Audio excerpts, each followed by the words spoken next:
जिल्ह्याचे आपले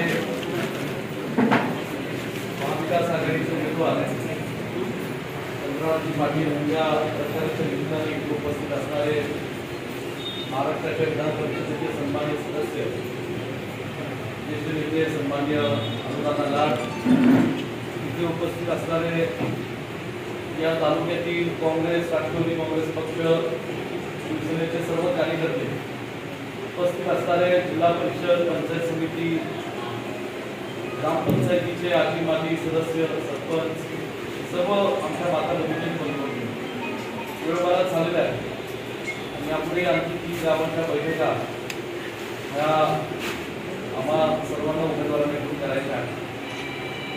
प्रथमदर्शनी मी आपल्या सर्वांना विनंती करतो की देशात सन 2014 साली भाजपचं सरकार सत्तेवर आलं. पुन्हा एकदा सन 2019ला भाजपचं सरकार दुर्दैवाने देशात सत्तेवर आलं. दुर्दैवाने मी यासाठी म्हणेल कारण सत्तेवर येण्यासाठी आपल्या देशाच्या जनतेची, सर्वसामान्य लोकांची फसवणूक झाली. त्यात सुद्धा दिशाभूल आपल्या जनतेची करण्यात आली.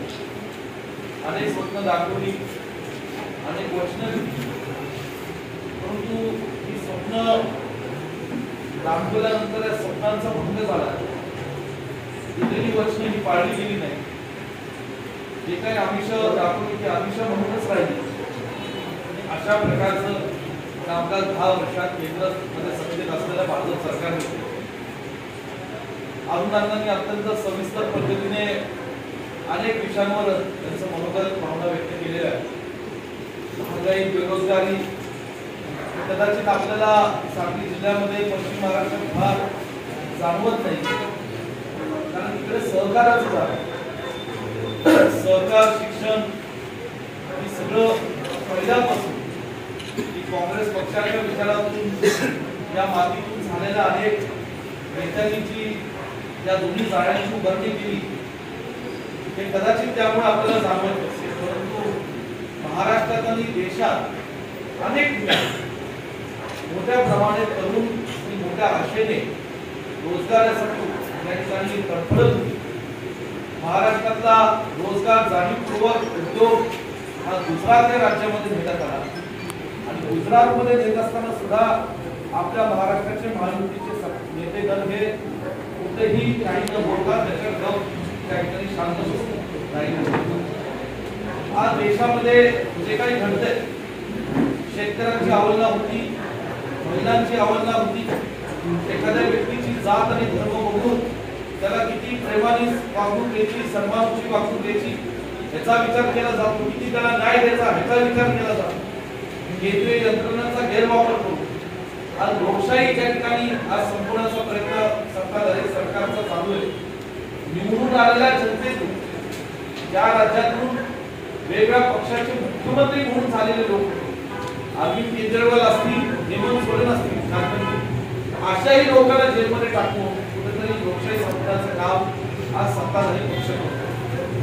महाराष्ट्रात देशात इंडिया आल्याच कशासाठी इंडिया आल्याच झालं ते हे सगळं लोकांची आता जी प्रवृत्ती चालू आहे ते रोखण्याकरता महाविकास आघाडी झाली. सन 2019 मध्ये या भाजपच्या सगळ्या हुकुमशाहीला रोखण्याकरता महाविकास आघाडी कोरोनाच्या काळात चांगलं काम करत होती.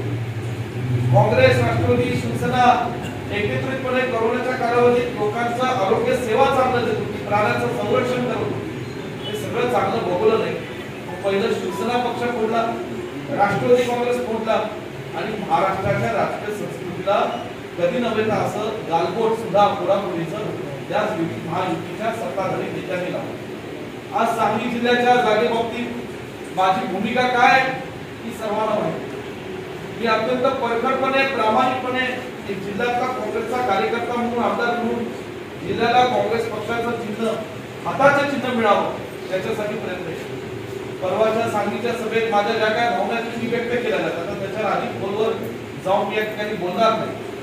परंतु कुठेतरी आज देशात लोकांच्या हितासाठी, महाराष्ट्रातल्या जनतेच्या हितासाठी महाविकास आघाडी धर्म पाळण्याचे आदेश जे आम्हाला पक्षशक्तीकडे आले. मी आमदारांना सकाळपासून चंद्रकांत पाटलांना घेऊन फिरतोय.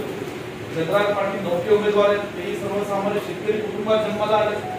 उत्तम कुस्तीकर म्हणून ते महाराष्ट्र केसरी एकदा नाही दोनदा झाले. गेल्या काही वर्षात त्यांनी ब्लड डोनेशनचे कॅम्प केले.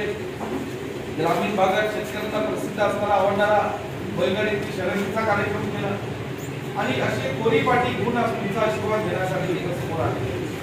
महाराष्ट्रातल्या सांगली जिल्ह्याचं जे काही लोकसभेचं नाट्य झालं त्याच्यावर आता या ठिकाणी एका वेगळ्या भूमिकेने व्यापक अशा भूमिकेने आपल्याला काम करायचं आणि म्हणून या ठिकाणी एका तरुण कार्यकर्त्याला आपल्याला संधी द्यायची. राहुल गांधी सांगितलं तेच माझं म्हणणं आहे की या ठिकाणी आपल्याला येणाऱ्या 7 तारखेला चंद्रकांत पाटलांचं जे नवं चिन्ह आहे मशालीच्या समोर बदल जातो. आपल्याला सांगली लोकसभेची सांगली जनतेची सेवा करण्याची संधी त्यांना द्यायची आहे.